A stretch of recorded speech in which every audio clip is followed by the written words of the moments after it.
Olá, amigos. Vamos hoje encerrar o nosso bloco 15 do estudo da Bíblia em blocos temáticos. Esse bloco 15 fala sobre a ressurreição. Ele ressuscitou, a vitória sobre a morte, né?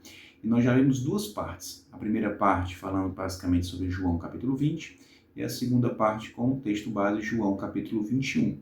Hoje nós vamos encerrar falando de Lucas capítulo 24, dos versos 13 a 35. E algumas reflexões a mais sobre a ressurreição, de maneira um pouco mais aprofundada, para finalizarmos bem esse bloco que fala da nossa esperança maior, na ressurreição que nós temos a partir da ressurreição de Cristo, certo?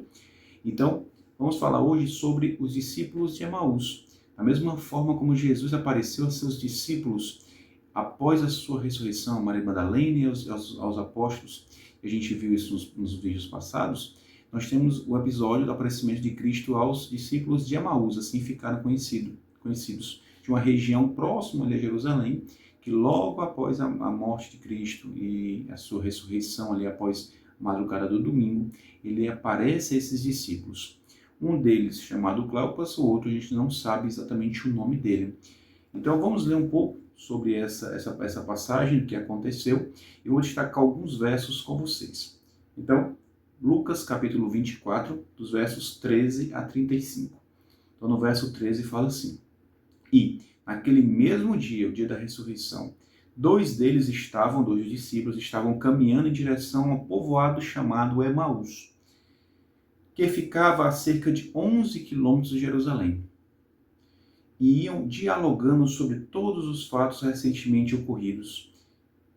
E aí eles falavam sobre tudo o que tinha acontecido, né? Daquela decepção da morte daquele líder, Jesus, que eles acreditavam ser o Messias que viria para libertar eles politicamente e militarmente do domínio de Roma que oprimia os judeus naquela época, né? Enquanto trocavam ideias, verso 15 aqui, e discutiam, o próprio Jesus se aproximou de ambos e começou a caminhar com eles. Jesus que se aproxima de nós e caminha conosco. Ele está sempre do nosso lado, caminhando conosco, ressurreto. E muitas vezes nós não percebemos e não reconhecemos. Assim como eles dois não reconheceram a Jesus, tiveram dificuldade de reconhecer, nós não convidamos a Cristo que está caminhando lado a lado com a gente. Nos momentos bons, nos momentos ruins, em toda a dificuldade, a cada lágrima, Jesus está conosco, caminhando conosco, lado a lado. Esse é o verso 15, né? Verso 16. Entretanto, os olhos deles foram impedidos de reconhecê-lo. No verso 17, e eles lhes questionou, o que vos preocupa e sobre o que ides discutindo durante vossa jornada? E eles pararam entristecidos. Então, Jesus agora, o que está preocupando vocês? O que vocês estão discutindo durante essa caminhada de vocês, né? Eles responderam bem tristes, né? Verso 18. No entanto, um deles, chamado Cleopas, replicou-lhe, és o único, porventura, que, tendo estado em Jerusalém, ignoras o que aconteceu nos últimos dias? Ou seja, você não sabe o que aconteceu nos últimos dias, né? Verso 19. Ao que ele lhes perguntou, quais? E eles responderam ali explanar. Ora, o que ocorreu a Jesus, o Nazareno, que era varão profeta, poderoso em obras e palavras diante de Deus e de todo o povo. E como chefes dos sacerdotes e as nossas autoridades entregaram para ser condenado à morte e o crucificaram. E nós acreditávamos que fosse ele que havia de trazer total redenção a Israel, né?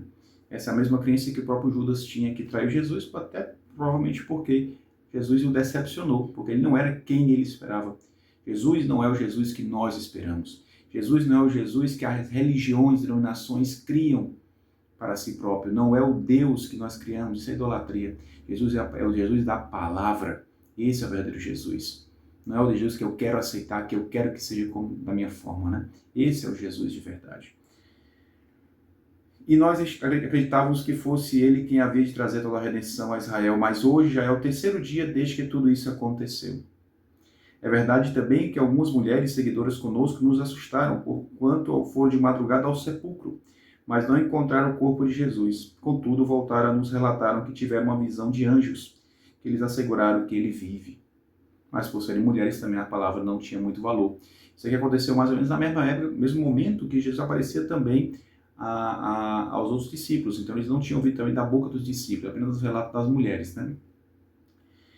Verso 24. De fato, alguns outros seguidores entre nós foram ao sepulcro e encontraram tudo exatamente como as mulheres haviam informado, porém não viram a ele. Não, Jesus não tinha aparecido ainda, eles não sabiam que Jesus tinha aparecido a eles também, já ressurreto, né? Como a gente já viu no vídeo passado. E aí, no verso 25 e 27, eu quero destacar com vocês agora esses versos. Verso 25. Então, lhes admoestou Jesus: ó tolos de entendimento e lentos de coração, para crer em tudo quanto os profetas já declararam a vós. Jesus repreende a eles, tolos e lentos. Verso 26. Ora, não era imprescindível que o Cristo padecesse e morresse para que entrasse na sua glória? Isso não teria que acontecer? Verso 27. Então, iniciando por Moisés e discorrendo sobre todos os profetas, explanou-lhes o que a seu respeito constava em todas as Escrituras. Então, que Jesus, puxando de toda a lei e os profetas, desde Moisés, desde todos os profetas, toda a Bíblia, todo o Primeiro Testamento, ele discorreu e resumiu para eles todo o plano de salvação, mostrando que a Bíblia é cristocêntrica e toda a Bíblia fala e aponta para Cristo. Jesus aqui mostra a santidade, a sacralidade da palavra de Deus, que foca em Cristo. E aí ensina a eles, né? E aí, nos versos 28 e 29, né, ao se aproximar do povoado para o qual se dirigiam, Jesus com eles ia continuar na caminhada, seguindo à frente. Porém, eles muito insistiram, rogando: fica conosco, pois é tarde, e o dia já está chegando ao fim.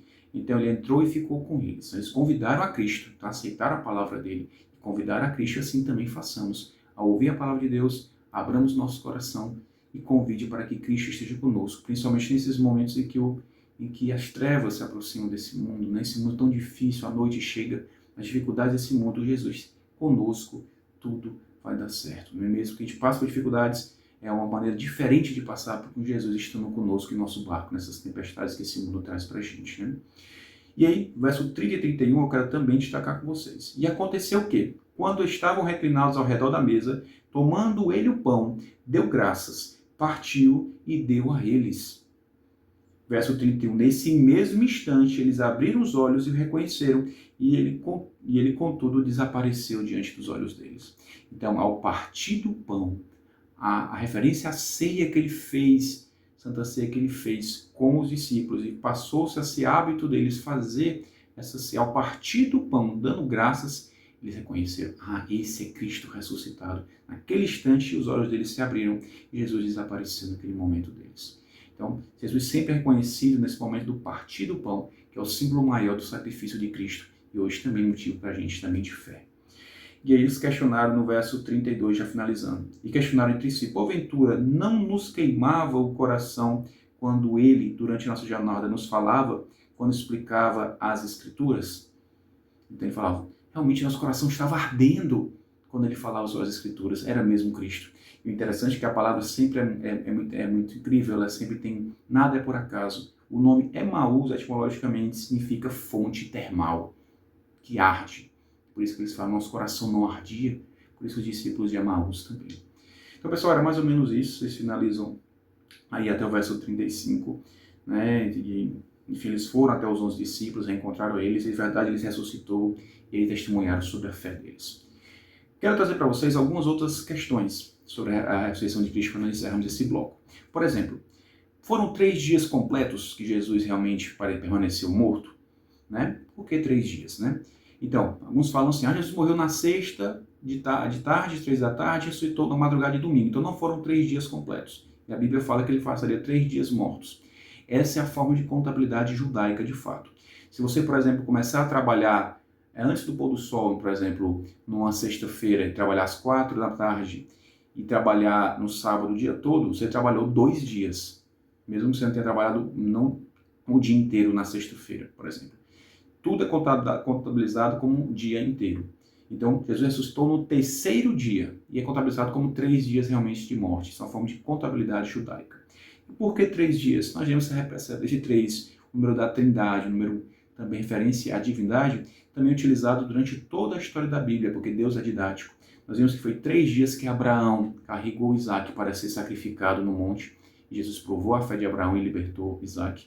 3 dias que Jonas ficou num grande peixe, né? ali refletindo sobre sua desobediência para poder ir evangelizar Nínive, depois foi libertado.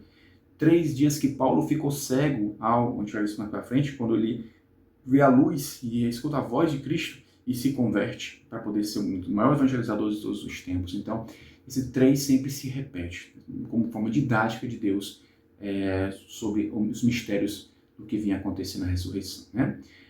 Sobre o Santo Sudário, realmente há discussões, né? A tradição entende como realmente o Santo Sudário ser realmente o pano que ficou sobre o rosto de Cristo. Há outros que entendem que não. A inteligência artificial e a tecnologia se surpreende com os detalhes desse Santo Sudário, mas eu também não vou adentrar nisso. Isso não é motivo de nós nos dividirmos, assim como outras formas polêmicas que defendem muito mais de fé do que de outra coisa, tá certo? Outro ponto, onde Jesus estava nos 3 dias que ele estava morto, né? Se a gente for para 1 Pedro 3, capítulo 3, 1 Pedro, capítulo 3, dos versos 18 a 22, vocês podem ler todos os versos, né?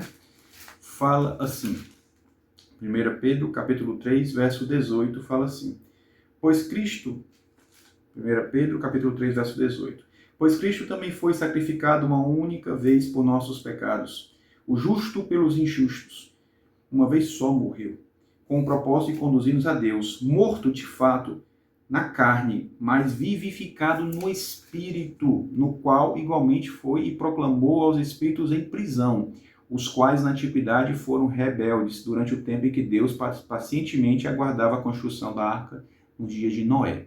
Então vocês leem até o verso 22. Falando aqui que Jesus, ele morreu uma única vez, tudo bem, em carne, mas em espírito ele foi e pregou para aqueles aprisionados que na época de Noé tinham sido desobedientes. Então isso aqui, junto com a tradição, se entende, até se a gente pegar a nossa proclamação de credo apostólico, né, fala desse, morreu no terceiro dia, morreu no terceiro dia, ressuscitou. Morreu, foi a mansão dos mortos, ressuscitou no terceiro dia. Esse foi a mansão dos mortos, esse é entendido na tradição, e alguns entendimentos até protestantes também, que essa passagem da primeira carta de Pedro, capítulo 3, fala que Jesus, ao morrer, desceu em espírito a um local onde estavam mortos e ali ele pregou a esses mortos foram libertos, ok? Eu não vou aprofundar sobre isso, a gente não vai ter respostas claras sobre isso, tá certo? É esse entendimento na tradição. Outros entendem, alguns teólogos entendem que apenas essa descer a mansão dos mortos é apenas uma forma de ratificar, ele realmente morreu, tá certo?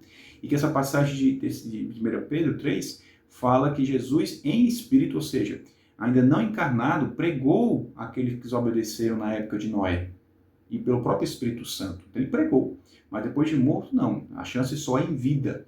Morreu, está salvo, e aí, para a tradição católica, purgatório ou céu, ou para os protestantes, céu, ou talvez um estágio intermediário em algumas teorias, ou inferno.